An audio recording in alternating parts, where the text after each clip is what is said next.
Dear students, Assalamu alaikum. Today we are going to wind up our topic alkene, a very important topic about the stability of alkene, in which we will discuss the reasons which kind of alkene are stable and which kind of alkene are less stable.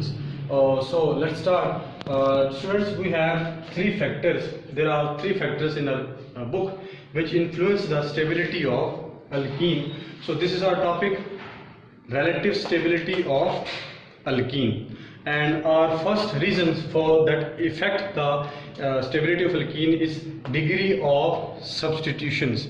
It means those carbon which are doubly bonded with each others, if they have more alkylated groups or if they have less alkylated groups, then what is the difference between these two, which one is more stable, which one is less stable, we will discuss in this topic. So in the short forms, key point, in the form of key point, we have written that highly alkylated alkenes are more stable. So from this information we can draw the information that order wise stability can be explained as tetra alkenes are more stable than tri are more stable than di are more stable than mono. So we have given two examples just to identify, just to know the reasons why tetra are more stable than mono. So dear students, this is the structures of tetra alkenes. You can see these two carbons are doubly bonded with each others, and these two carbons have two group of alkylated group are attached with each others. Now we have written two on this carbon and two on this carbon, total 4 groups are attached on this alkene family. Now we will discuss the reason why this tetra molecules are more stable and why this mono alkene is less stable. As we have written, it is more stable, less reactive. It is less stable, more reactive. Now you have to understand carefully reason why this tetra is more stable. So dear students, we have written reasons. First reason is inductive effect or hyperconjugations. Now understand what is inductive effects. Dear students, if we break this pi bond, after breaking of pi bond, positive charge will create on either side of the carbon, and it's mean that carbon is now in the reactive form. So after breaking a bond, this carbon carry positive charge.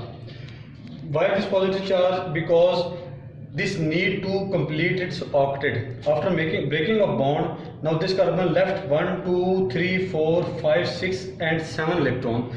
This carbon need one more electron to complete its octets. Now dear students, this carbon is attached with an electron donating group, that is alkyl groups. When this alkyl group donate electron help this carbon, this help will make this carbon more stable. As a result, whole compound will become a stable. Now let's discuss this example. You can see that in this example, carbon are doubly bond, and this compound, only this carbon have alkylated group attached. This carbon is attached with hydrogens. So if we break pi bond, in this case positive charge will come on this carbon. Now in this case only one side have alkylated, this side have not alkylated group attached. That is why in comparison to tetra, mono is less stable. So when we do reaction, it will be give us more reactive as compared to tetra.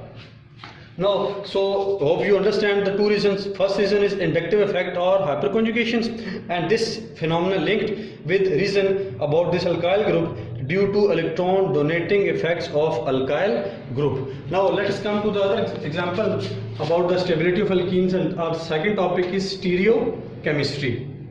Dear students, two types of alkenes are normally discussed in the form of stereochemistry. One is transalkene and other one is cisalkene.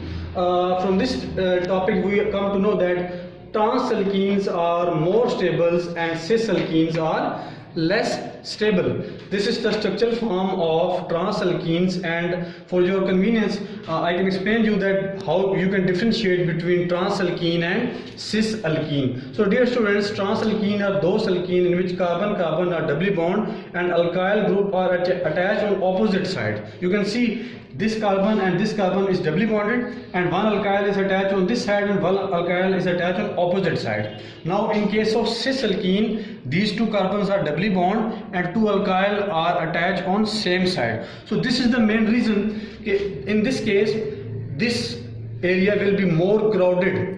The upcoming attacking molecules will face difficulty to react from this sides. From other side, you can see that there is a lot of space for upcoming molecules, so he can easily attack. That's why we have written space for attack. This reason make this molecule less stable and more reactive. In this case, you can see that there is a very less space for attacking molecules, as there is a bulky molecule attached on this side. This whole area is crowded and this whole area is crowded, so very less space is remaining for the upcoming attacking molecules. This reason make this molecule more stable and less reactive. So in reason form, you can say that what is the reason? The reason is steric effects for the difference in stability of these alkenes. Now let's come to the conjugation, dear students. Conjugation is a phenomenon in which two molecules are linked together in a rhythmic forms. So in short form, we have written that conjugations mean to link together. दो different किस्म के compounds को हम link कर सकते हैं. Let's just take an example: conjugated alkenes and isolated alkenes. So we have written the conjugated alkenes are more stable. This is the line representation of some compound: 1 carbon, 2 carbon, 3 carbon, 4 carbon, 5 carbon and 6 carbon. So this is the name of the compound 2,4-hexadiene. Due to delocalization of pi electron, this molecule is more stable. Why? Because if we want to react these molecules and we want to break this pi electrons, then this pi electron will shift to this sides and this pi bond will break. So it means delocalizations will make stable this compound. In this case, there is no delocalization phenomena. This phenomena make these molecules less stable. As you can see, one pi bond is present on number 1 carbon and other pi bond is present on 1, 2, 3 and 4 carbons. So if we break this pi bond, then there is no any other pi bond on the adjacent carbon which help him. So there is no delocalization process happen in this case.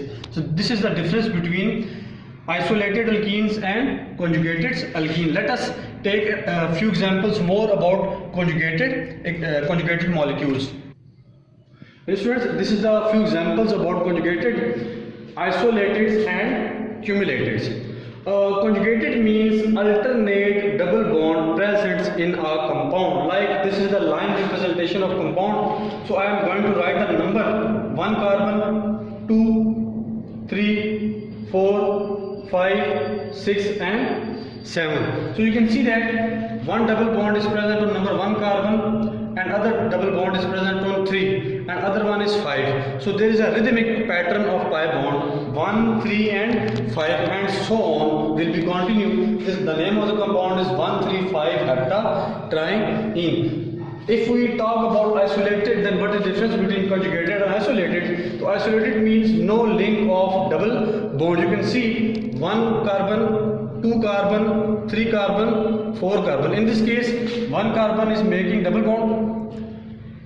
There must be double bond at 3, but there is not a double bond at 3. The double bond is present in 4. So it means this pi bond make two carbons separate. So we have drawn that this phenomena no link with this phenomena. That is why we call this as isolated compound. Now if we talk about cumulated, so if any compound have adjacent carbon contain double bond, that phenomena is known as cumulated. You can see that 1 carbon, 2, 3, 4 and 5. 1 carbon is making double bond and 2 also making double bond. There is a consecutive double bond going on. So this phenomena is known as cumulated. Dear students, there are 4 more few examples in your book, page 127. You can consult your book and consult to us also if you feel any difficulty about the topic. Okay, thank you. Allah Hafiz.